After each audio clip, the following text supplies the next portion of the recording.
like $1 or something in China anyway. I don't know if they are producing it now because of COVID. But the hook I use mostly. It depends on the size of the fly that I want to tie. Like this fly.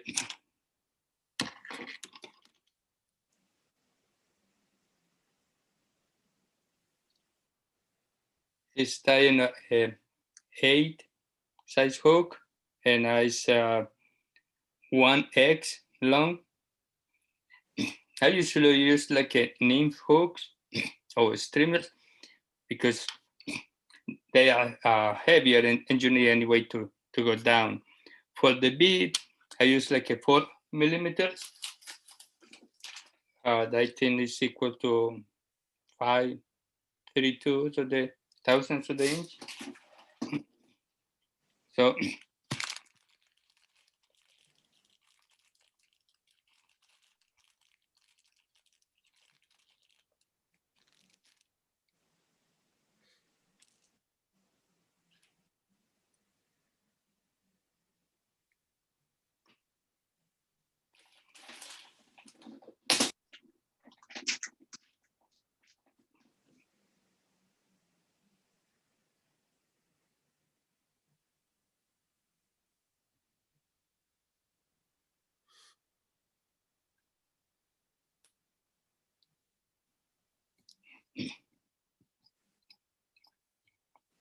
okay, so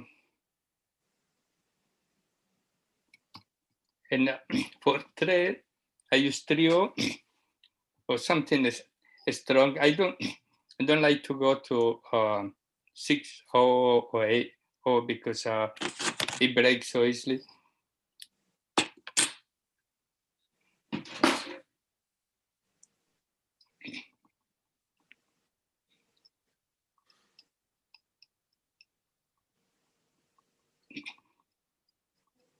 I make a foundation of the thread because the chunk of the hook is really slippery, so that way it doesn't move that much.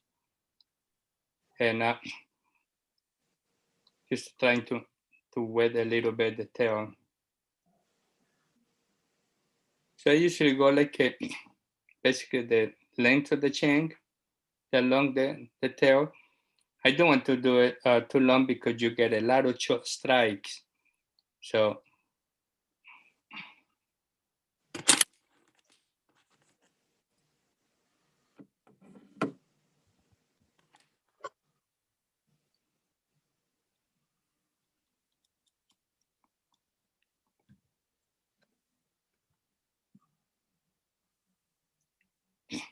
when you get to this point, I like to go under the tail to keep it up. So what I'm going to do is going to move the computer a little bit so I can work in here and show you how to put the sparkle to the feather. Let's see if we put it this way. I think you can see it, right?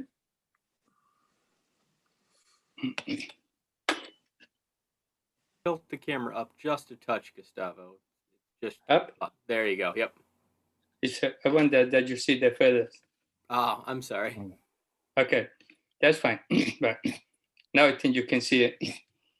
So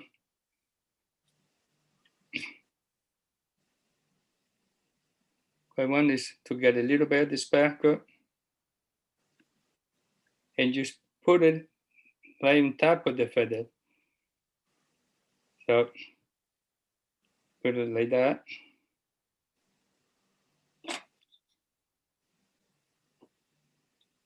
And I go with the clamp and do it this way. See? This is a really good idea to have really long scissors.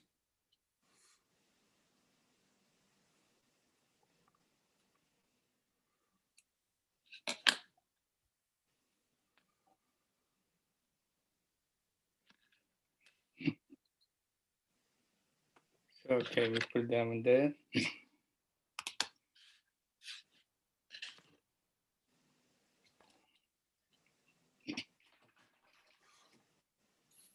So now I move it back so you can see the fly better. That's a step you had to have a zipper. You had to have a zipper makers. Okay, so now we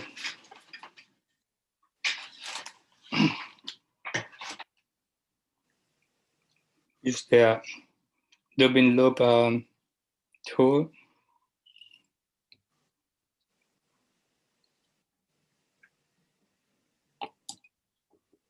So when you come here, it's better to lock it so that way it's not going to move.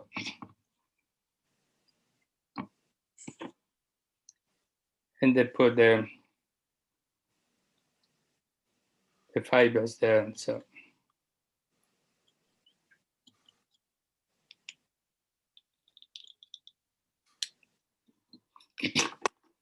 you have to keep tension in here because you know everything is going to fall.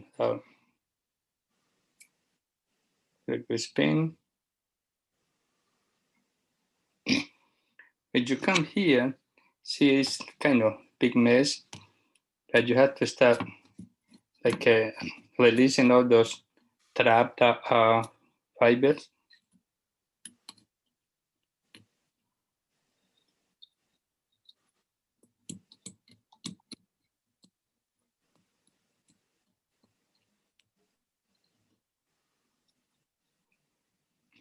In the bocena go further, it's falling apart. But we still be okay. Then when you start wrapping, you always start pulling all the fibers back.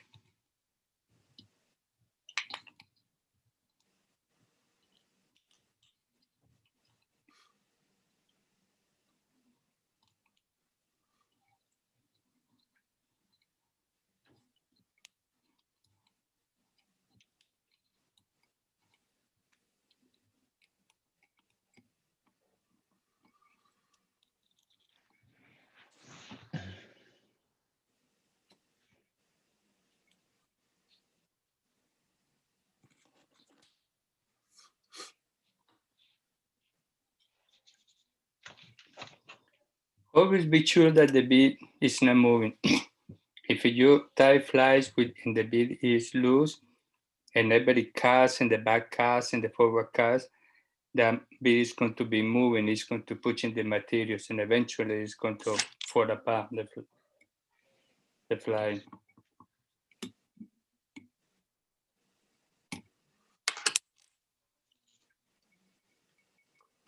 So in here is where you work with the comb.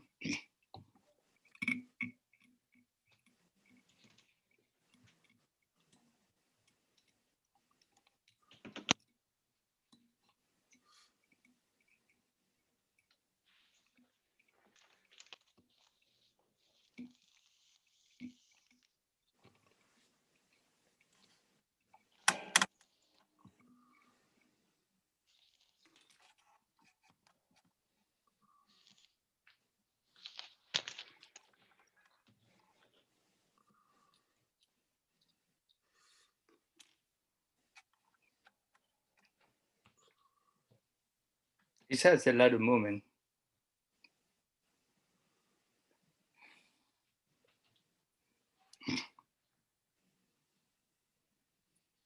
Gustavo, how do you fish the fly? I usually cast it down and across, and depends on how heavy the fly that I have in that moment and how deep is the river. If I wanted to go deeper a little bit, so I meant up river to let it drift like a few feet sinking. So then it starts swinging it. And then after a few casts in that direction, I usually take take a few more feet out the line so can cast a little more distance, or take a couple steps down the pool. So that way you cover the whole pool casting and swinging it. And a lot of times I let it first to swing by the speed of the water. Sometimes it's little retrieve like slowly. Sometimes you have to do it faster. Sometimes like a rainbow, sometimes they don't like to hit it when it's slow. They like to hit it when you are retrieving it faster. But and if you want to, I call it leech. I call it dance leech because my friend Dan gave power. But leeches usually are not that shiny, but this one has a little bit of shine. This one doesn't have that much. But if you want it really shiny, you can go basically like for a leech to a bayfish, kind of a little minnow when you are stripping this thing. And and the feathers, when you get it for the body, you get them like well, if you are a hunter, you have plenty of feathers you hunt for turkey. But the two feathers that I use is basically the flats and the tails. You know, the tails are kind of mini marabou, and the size of the fly is up to you. Like you can tie this fly longer, 3 or 4 inches. You can, if you have to make 2 or 3 dubbing loops, you make them to be put in a material there until you make a longer fly. Or this size is basically I would say 1.5 inches, or a little bit more, and you don't need more to fish basically any river with this. So and you can tie in any color because you can get turkey flats. Okay, this is orange. I think you see like a yellow is orange. And if it comes the case that you don't you get this flat to see that way, and you don't have the mini marabou to do it, you can pull a bunch of fibers from here and make the tail. So basically, like with these feathers, you can basically tie 2 flies because usually in this part of the feather, the fiber are longer than here. So you can use this part for the one tail, the same the other side for another tail, and this part for the body. And you can tie 2 flies with the feather. So basically, now obviously you really need to get the mini marabou. The fly will look better when you use the mini marabou. See this one I tied before. They look better with the mini marabou, but if you had to use this fiber, it will still catch fish. So if somebody is tying, I will do it very slowly so everybody can follow. If they have questions how to do each step, we can do it.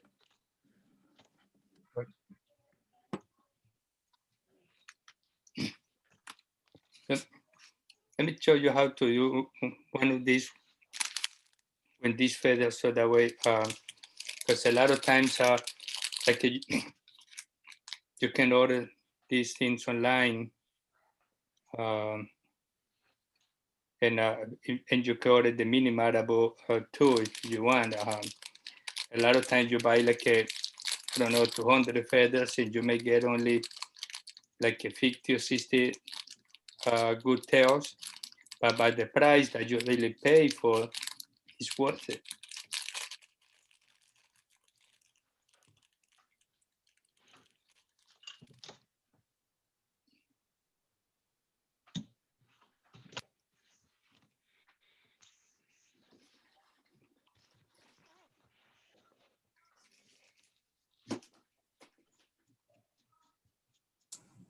Does anybody have any questions? You ever tie it with extra weight, Gustavo? Yeah, once in a while, but most of the time I fish the Mayanos, and this is a tungsten bead. So as a matter of fact, this is a 4 millimeters.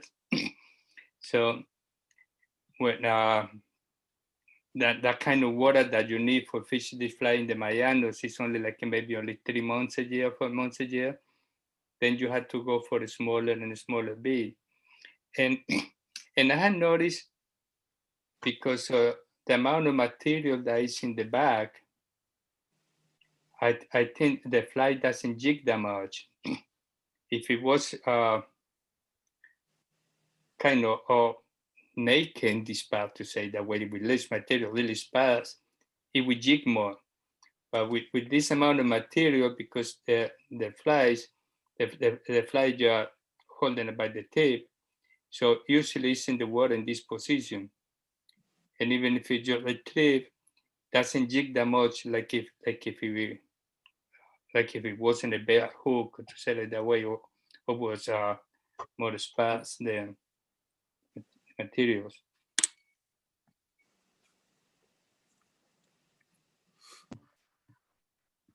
So let's, What is that purple material you're using? this shiny thing, this Yes. He got it from a girl named Sarah in New Orleans in 1978. yeah.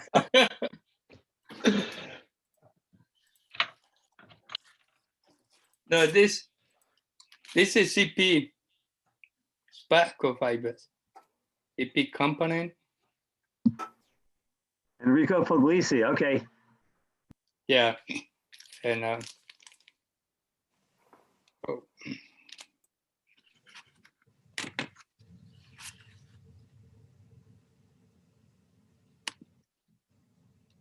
I think that you lost. Oh no, it's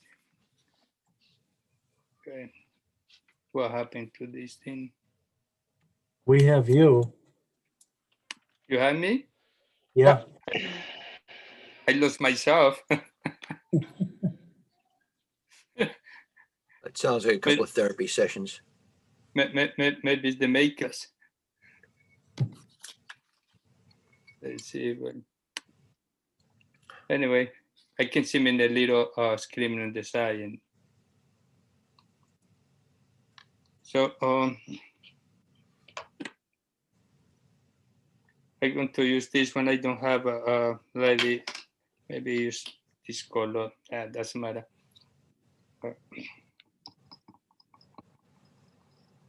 A lot of times the thread doesn't matter much because you don't see the thread when you tie a fly. So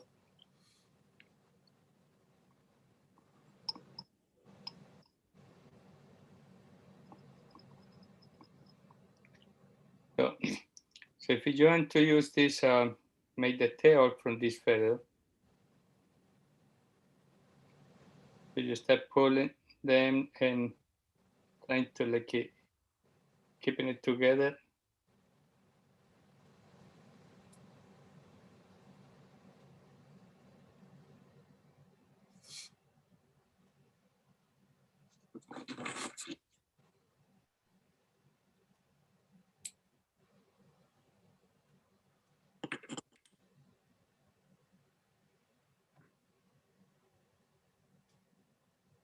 So you can get like a decent tail so from that feather.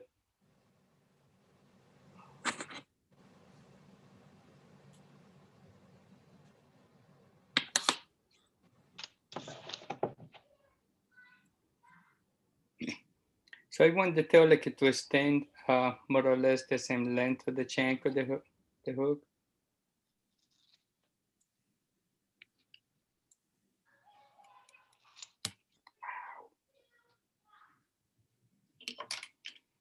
Plan B.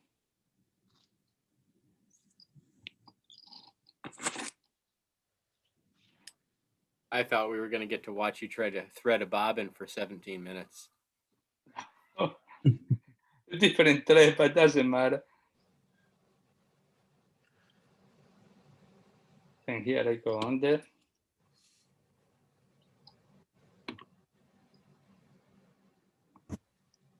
Okay, so we're going to put the sparkle to the feather that is going to be the body.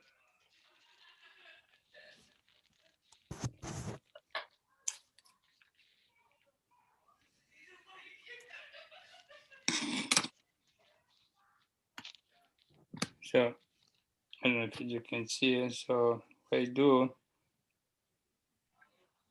is I put on top of the feather and they get it with the clamp. With this. Was that the same sparkle that you used on the last line, Gustavo? Yeah, that's my favorite. I use a lot of them. Like I say, this one is pink. I use a lot of colors. But my favorite is that one that is a kind of purple. I think it's called or blue, crystal blue. I don't know if you can see it. It's got crystal blue. So that one is basically my favorite. So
okay, so when you you have to be pushing the fibers back.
So this is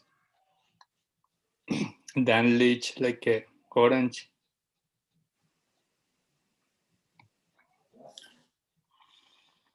He has a lot of movement. This is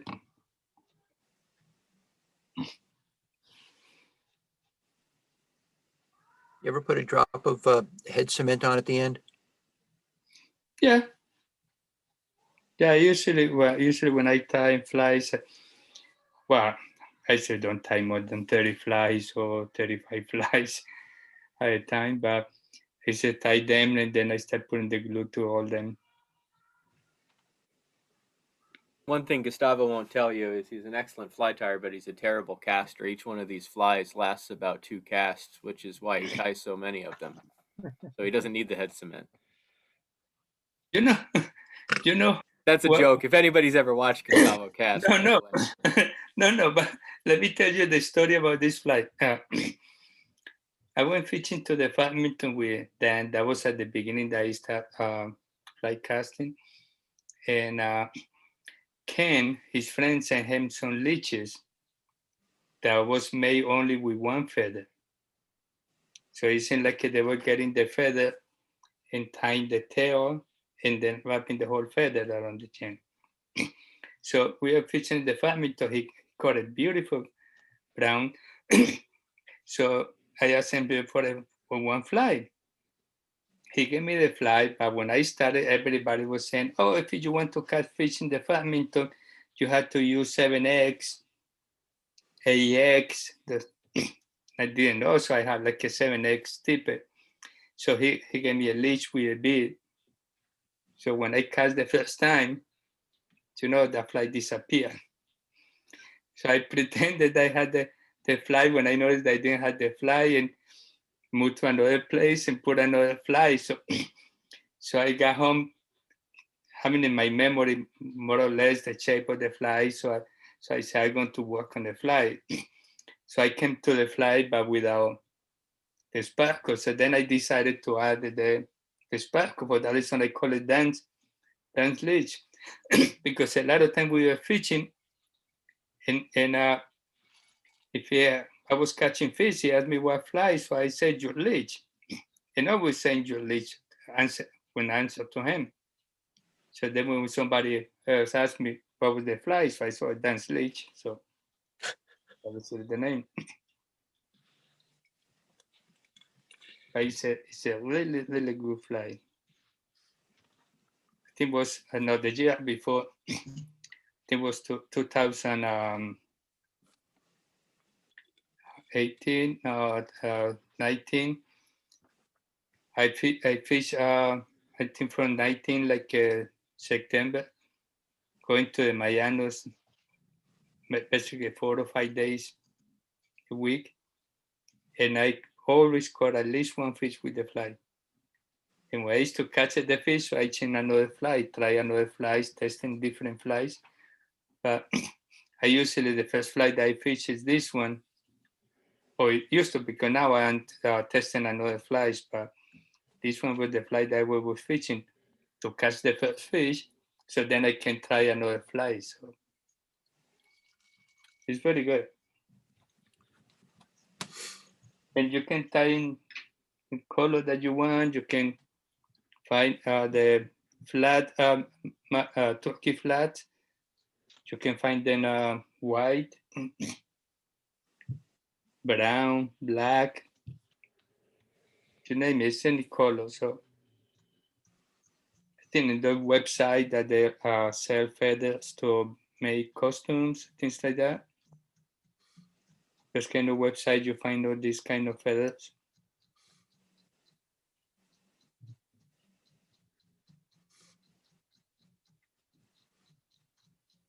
Have you picked up a turkey on the parkway anytime lately? No, no, I have plenty of feathers because well, I gave it away a lot of flies because I think I tie, I don't know, maybe every 2 years, like around 200 flies or 300. Dozen. No flies.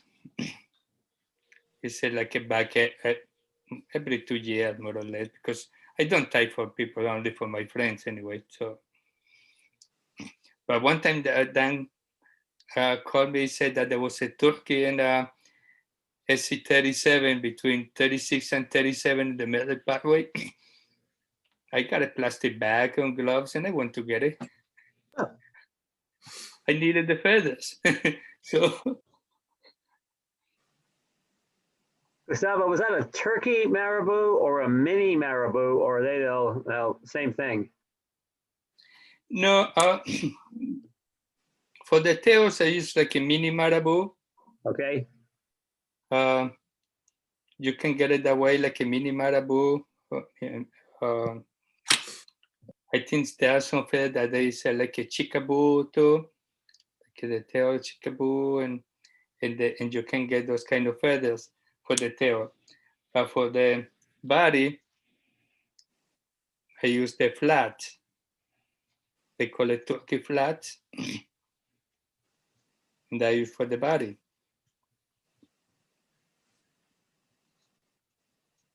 And I put a link to the turkey flats in the chat from Jay Stockard, which is a great company here that sells fly tying stuff here in Connecticut, and they're a really good TU business partner. That's good. That's what I want to see. Gustavo, do you tie a lot of those in two-tone, where you might do like a orange tail and a brown body, or a white body and a gray tail? I had done it. I had gone fishing for a steelhead only 2 times, and the time that I went with you, that was like 10 years ago. For those That one, seemed like a barb. I'll take you fishing. We'll go steelheading again. Yeah, that was really nice that week. No, not the place that we stay in, but we have plenty of room to tie flies and to spread out the gear to dry out. Yep. Yeah, no, but I had done it with 2 tones when I had taken some flies to swing for steelhead. You can get the same flats and purple, and purple mostly a good color for steelhead. And tie purple with orange or another color. What I had done too is when I time that I didn't have the spark and I wanted to tie a fly. So what I did was I got 2 feathers together. I got one black and one white. So when you do that, the white color and that gray give you like a kind of shiny.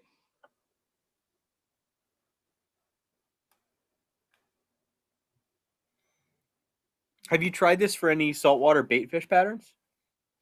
I have got stripes on the fly. I've got stripes. What color? White? Most of the fly that I tie is in this color. Lately, in the last, I don't know, it was almost like a year that I decided to start getting few feathers, or more like 2 years when I was working, because I was thought when I retired or I can afford to be spending that much money, so I'm going to buy things now that I'm working, and then I have supply for the rest of my life. So so time so, but mostly it's the color, the natural color, and but when I was doing for the stripe, I put a lot of sparkle, so it changed a lot. So basically the feather was doing is moving the sparkle fibers. So, but yeah, they catch stripers. They catch anything. Gustavo, did you ever use a big Marabou to tie it, like this part of the Marabou to use as the body and to do the brush? The thing is, when it's that size, I always consider a waste, because if you compare like that Marabou, like with this one, the mini Marabou. In this case, for the tail, I'm going to use the whole feather. But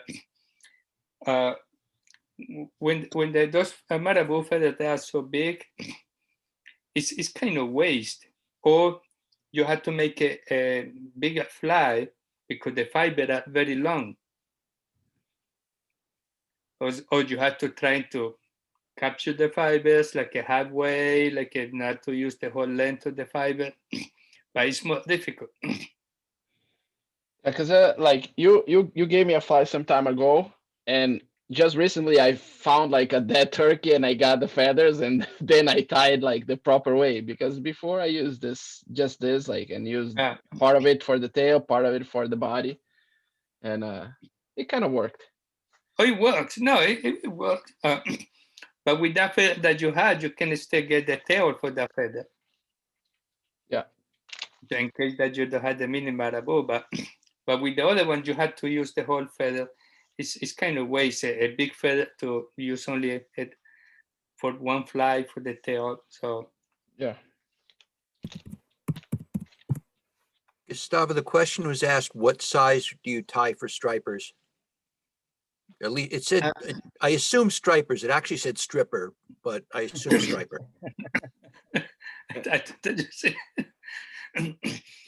No, it's okay. I think fishing has to be enjoyable anyway, mostly when you are casting up there.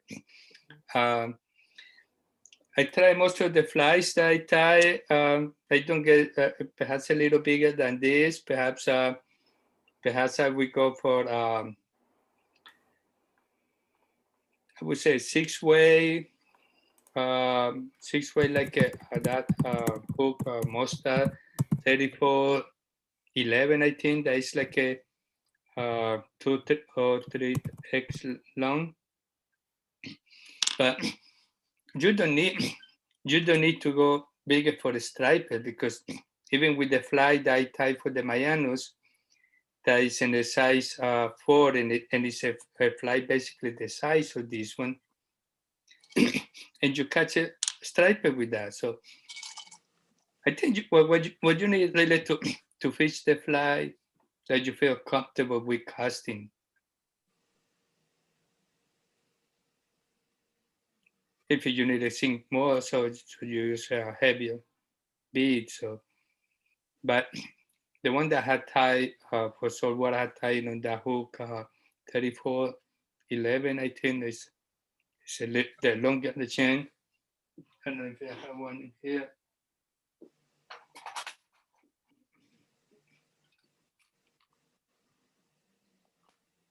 I think it's 34-11. And I had this one because Dan gave it then to me when I went to Montana last year. See, the hook is longer. This hook is like almost 1.5 inches. Only the hook is the size of the fly, this fly. So I end up tying it probably 2.5 inches long.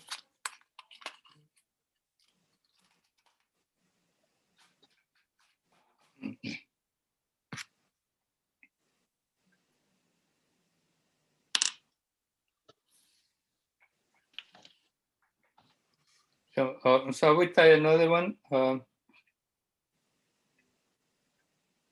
Let's tie a white one with this pink. A lot of times they come out like a it's a fly that they I saw years ago that they call it like a salmon flesh. When you tie this fly with pink, it end up being something like that. So How do you pick the color for the fly? Like, did you try like different colors until they start to bite, or you just go like dark water, clear water? What is the rationale? well, my favorite is that one with the is this one Natural that they color. call is crystal blue. Uh-huh. That's my favorite. But it's sometimes I change fly only for checking out to see if the fish are hidden. A lot of times you put that fly at the end of your line and you go fishing that, and then if you see that they are rising, you go put a dry fly or something like that. And you get away from the for the streamers. But no, it's sometimes I say I want to fish this color to see how is it, and but the one with this crystal blue is the best. This one is I don't know. It's had something that has been the best, and I given a bunch of flies to friends, and they had said that they the favorite. Like a Patrick, the kid that works at Complete Angler. Yeah. That one is his favorite. And I had some friend, a family of Dan in Montana. They said that one is the best one. So let me.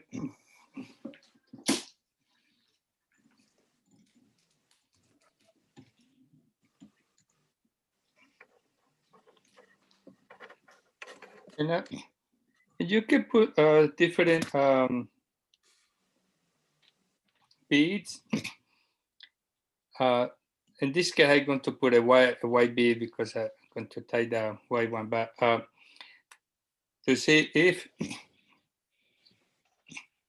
you tie this fly and you put like an orange bead, basically what you are tying is a egg sucking leech, right? Yeah. Yeah. So being the same leech, the then leech, but turned into another fly. It's like sometimes I call it then double dip flies.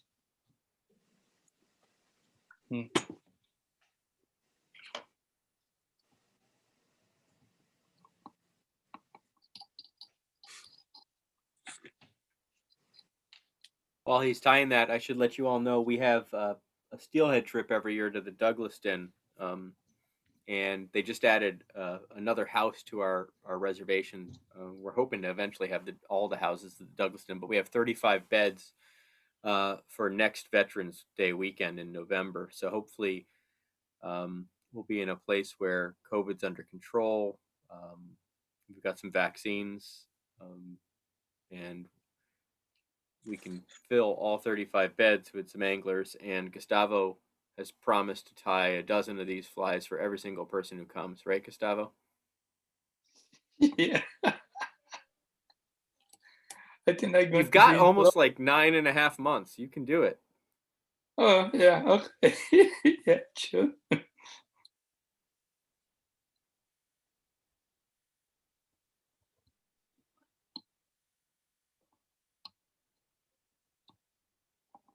Okay, so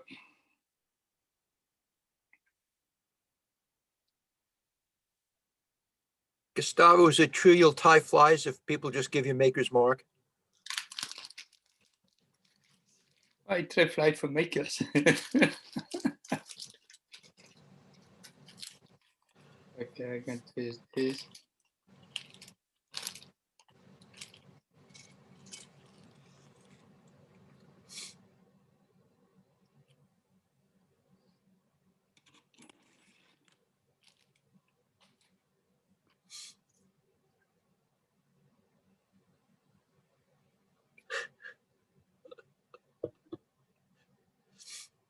Might be his spinach. So what? We're just talking about the advantages and what you might get out of having a little nip, how much it might help. It's the creative juices flowing for sure.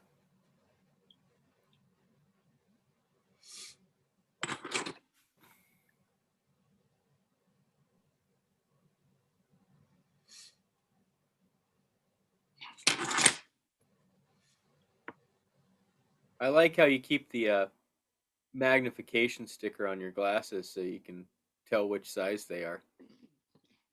The thing is, I get them so cheap in Colombia that I keep glasses everywhere. So if yeah, I am tying something smaller, I go for 350 or something like that. So that way, if I keep the sticker, I know when I grab the the glasses, I don't have to try it on first if I see well. So I know already what is it.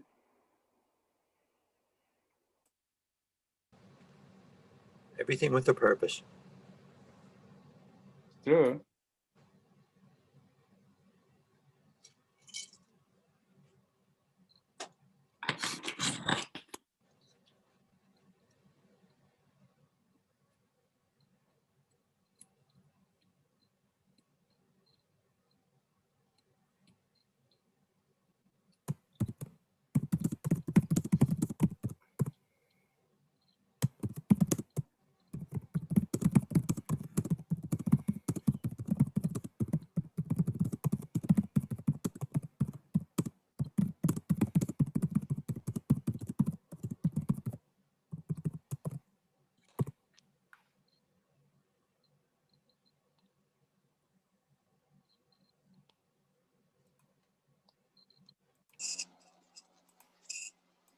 That was a long message, whoever just typed that.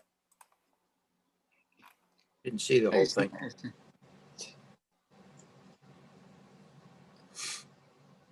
Oh, I wasn't on mute.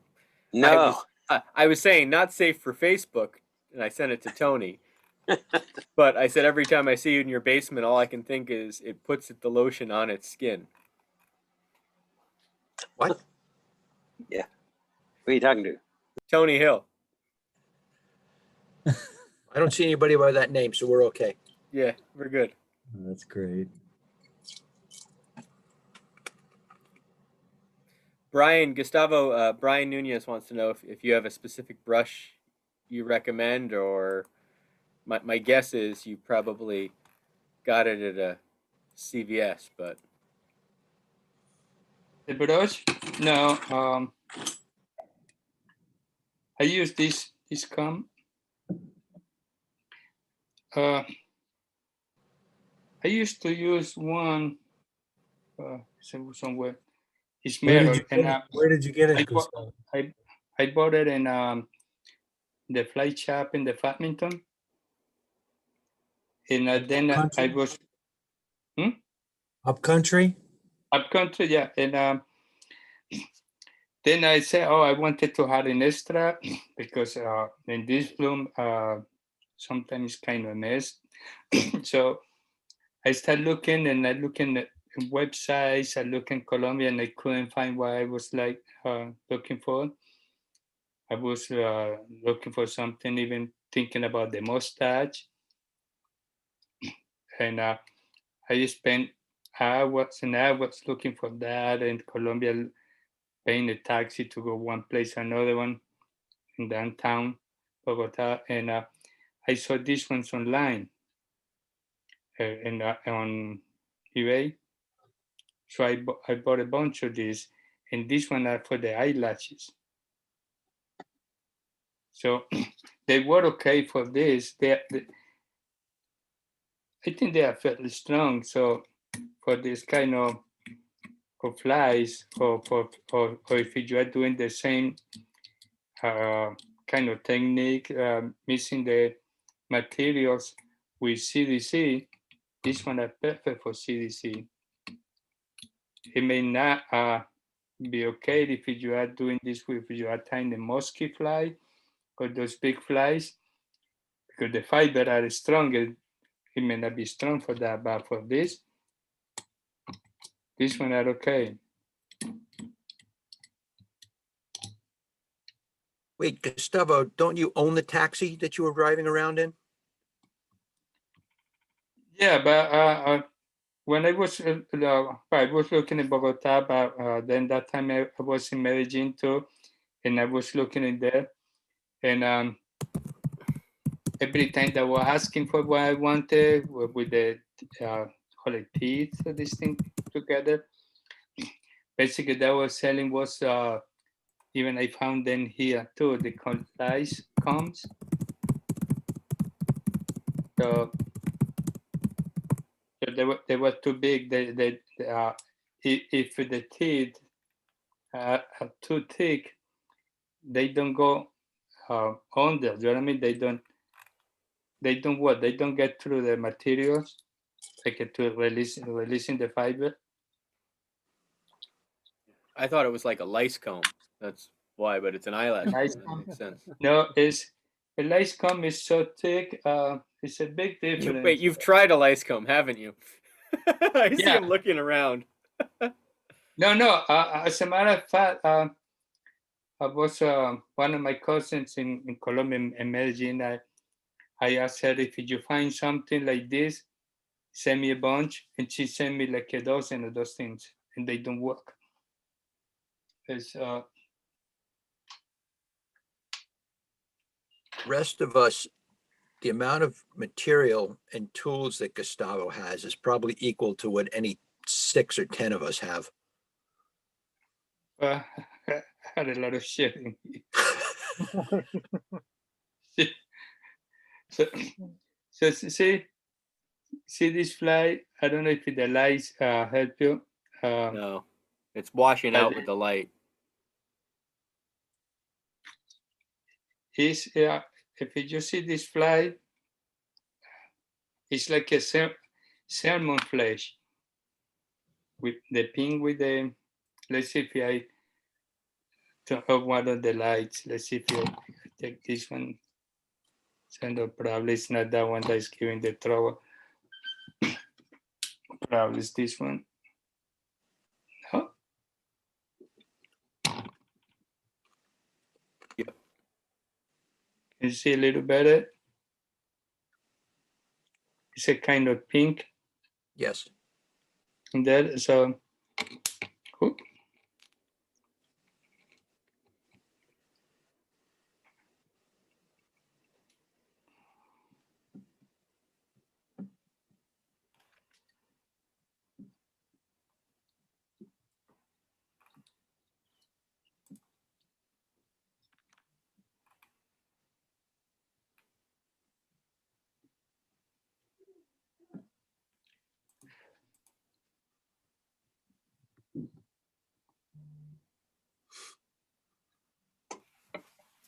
But the light doesn't help.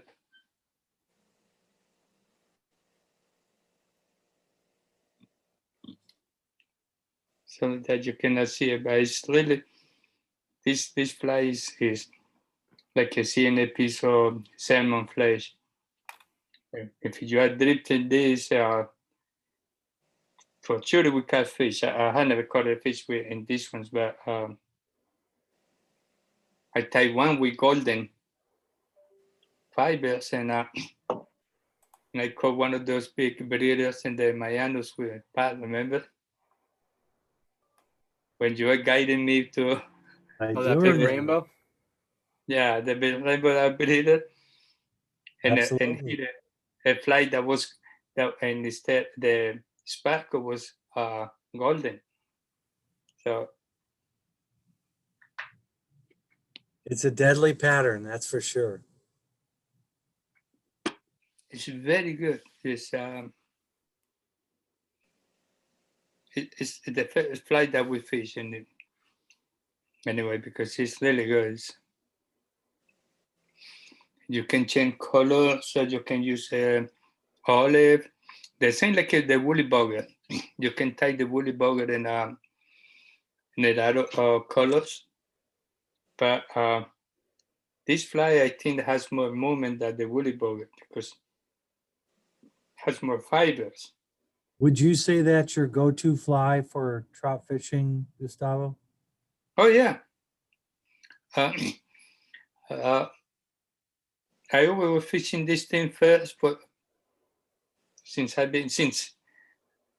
came with this idea that was like I don't know, I was I don't know maybe 2 years or less into fly fishing, and well I did it because I lost the fly that Dan gave me, so I had to tie a leech, but I started tying my own flies since the beginning.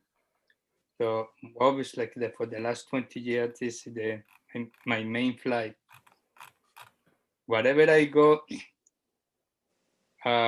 when I go to Montana, I take at least 100 of these ones. in different colors anyway. So How small do you you, always what's the Huh? smallest you tie them? What's the smallest you tie them? No, I should tie the size, but something I got something when I tie the smallest, I call it the Mayanus flies, or the Mayanus leech. I go with a smaller bead, and I go probably to a 10, to size 10. The thing is, if you go too small, so see, you see here, if you go too small, so then the materials is going to take a lot of space in here. So it's more difficult to hook fish that way. Or you have to use hooks with wide gap. So those ones you can put more material, but because always the feathers is going to take part of the material. That's one of the reasons I don't use the extra weight, the lead in here, because then it's going to take more space. So I prefer to go always for the bead, and I always trying to go to hooks like this one is 1x, a 1x. I go to 2x, sometimes even to 3x when I wanted to tie it longer. But because I want that the distance from the bead to the hook point be like a kind of good distance, like you think that you can hook something there.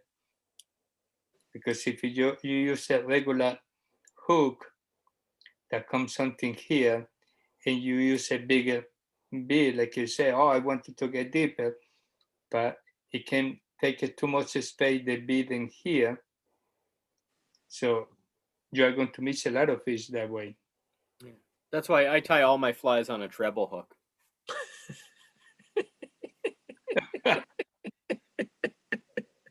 You know that's a good idea. But you have to tie 3 flies, or no? No, you just tie one, and yeah. At least put 3 tails.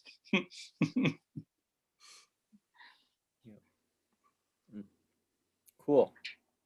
Well, this has been fun.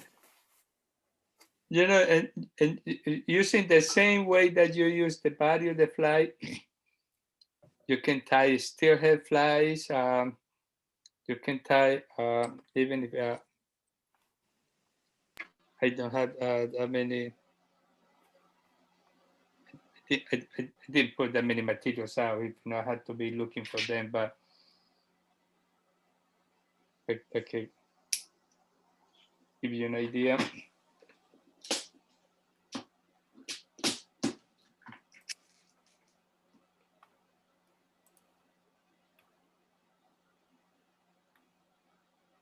I was cleaning my office like 2 weeks ago, and I move everything, and I get crazy when I'm looking for something that trying to remember where I put it. So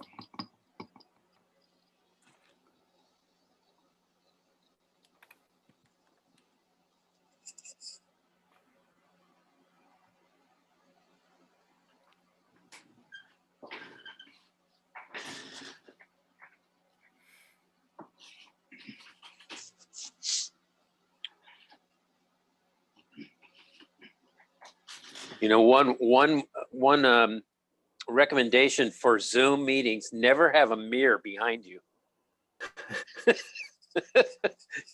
never had it. Never have a mirror behind you because Well, the thing is this room has 1, 2, 3, 4, 5, 6, 7, 8 lights. oh yeah. And if I wanted to do it when I had my computer, that was the spot I used for the meetings. So the mirror is not seeing it. But if I wanted to give it more light for you guys to see it, I had to come to this corner and moving all this stuff. Oh yeah, I get it. If you see You get to see his library though. Yeah, it's My goodness, yeah, his flight. Wait till we do It's this live in everywhere. person at Gustavo's house. that's incredible. That a lot of things everywhere. So I said, well, I had no choice. And beside the maker's mark, I keep it in here for this Oh. size. Oh, good. So it's easier to move the computer and everything close to the makers because you have to honor the drink. So Yeah. it might make no sense to move away from the drink. It's move closer to the drink. There you go. That sounds good. What I was thinking about, so we used to do fly tying in the winters at my old place a lot, and I was thinking, God, how great this is! It's just like this, just not quite as good as being in person. But then I just thought about it is the best part about this is none of us have to drive home. That's right.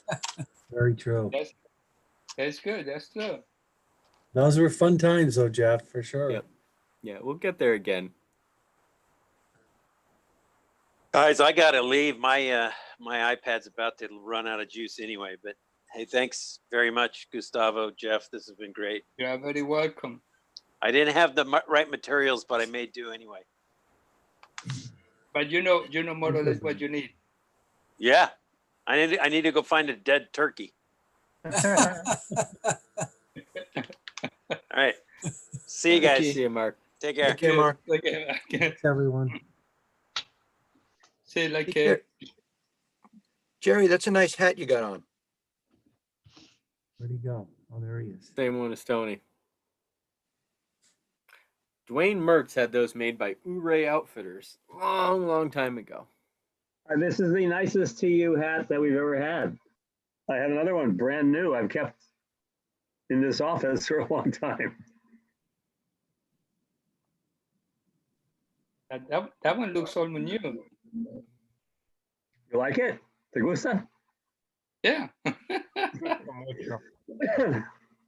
There's some I've seen a lot of life. Lo mismo. Same thing. So who's fishing? Anybody fishing? I fished last Monday at Connecticut. How was it? I thought it was slow. I caught a couple of big brookies, but that was it. You know, a lot of the fish had kind of turned off. You know, at some point we went from 11 to 3, and they weren't taking small nymphs, and they weren't taking mop flies. You know, deep. They weren't. They were being rather picky. And then I went to a pool, and I, believe it or not, I caught 2 and 2 casts on a black woolly booger, and thought, okay, now I got it. But that died, and then I got down around 12 there, and the guy was fishing a size 26 Griffith net. And he hooked into like a 24, one of those 24-inch rainbows, right? That come out of the water like 3 times. He's got a 3-weight. And he goes, I'm going to have to come by you, which was fine. But it was just really fun watching him, the thing was just ripping. And he wasn't sure he was going to be able to land it at all. And when he finally did, I said, that's great. I'm going to take your spot now. And he was like walking down the river with it. And when he finally netted, he had to come back to the dock and sit down for about 20 minutes. It had made his day. You know what I mean? It could have been his only fish for all I know, but it was just really fun to watch him deal with it. And and he landed it. So it was fun. That's cool. I assume a bunch of us have saw the article in the new American Fly Fishing magazine about the streams on Long Island. No, I Connecticut, haven't. Carmen's, and Nissaquag. No, I haven't. I wish I should look at that. Yeah. They didn't have the Carls or the Massapequa in there, though. Just the Did three. they Did they treat the streams kindly? Did they say they were good and fun? Yeah. Good. Yeah, they did. They explained how it works with the beats on the Connecticut and the Nissequag. Yeah. Hey, which magazine was that in? Oh, American Fly Fishing, the one that used to be Eastern. Yep. Yes. oh boy. Wow. You know, he talked about how bountiful it can be. Yeah. Certainly can. Yeah. Can be good. Can be good. The Carmen's River is fishing particularly well this past season. So I don't Do you know. attribute I that had to a the I had a nice time. dam breach, or Pardon? you attribute that to the dam breach and stuff clearing out of there now, or? Yes, for sure. And believe it or not, the wing dam that we put in Yep. has really created a nice, cool harborage for fish and a fun place for anglers to congregate and talk. it's really been kind of fun. You know, you go there's like 2 or 3 guys there. And as the season goes on, the fish just become harder and harder and harder to catch. Sure. And of course, you know, because they become so smart, and everybody talks about what they're doing and talking, and the fish are there, and the brookies are harboring there as well. And you know, there are some nice brookies this year, really nice. You know, 14 and 15-inch brookies. Well, maybe not 15, but 14-inch brookies. You know, just beautiful fish. So Yeah, it's I was doing some planning today for the regional coordinator, and one of the big things I definitely wanted to do on the Carmen's was that tree for trout collection with the pine trees. I was thinking it would create some really good edge habitat for the brookies. Would be. And so I was thinking, I'm trying to remember where I was looking where you could do a collection site there. But I thought it might be a good one. Same thing with the Nissequag too. Interesting. Yeah. It's fun. You know, the Carmen's is fun because when it gets really warm, you can go downstream and you can fish for bass and other things. So, and in the title section, you know, you never know what you're going to catch, and so that's also very fun. I think I caught 10 different species of fish this season in the Carmen's. So.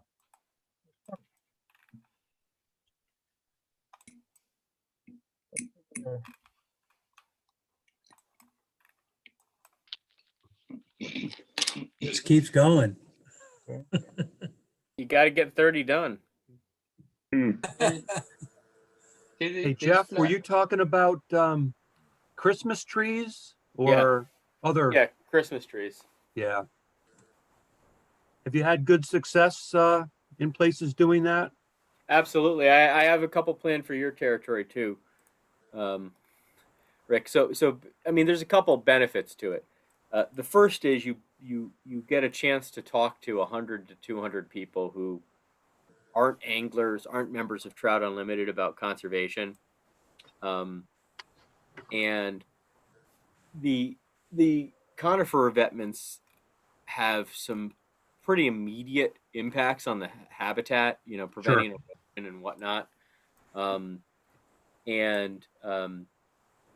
It's really good for the volunteers to see, like, to be able to go back the next year and see the habitat they created. Have you had any trouble getting permission? No. The first time we did them, yeah, but heck, they're doing them in Rhode Island now. The Rhode Island DEM folks came out and looked the way we're doing it, because it's not a need of an engineered structure.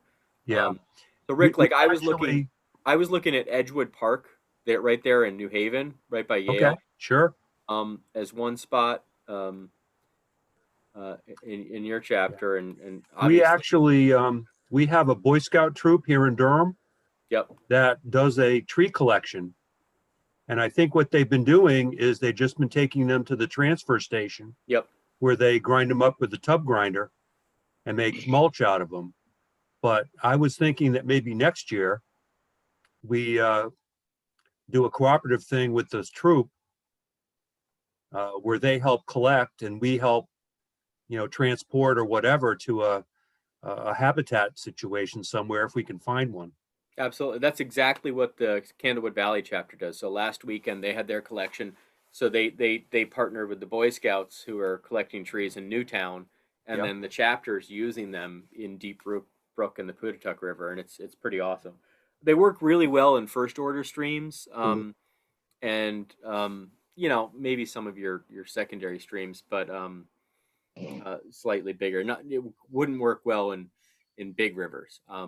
No. Where you get big spiking flows, but generally, and really good at adding sinuosity in straightened channels. So yeah, but unfortunately, I really like the habitat they create too. Yeah, unfortunately, I think a lot of streams, regardless of their order, are getting flashier than they used to be because of all the impervious cover everywhere.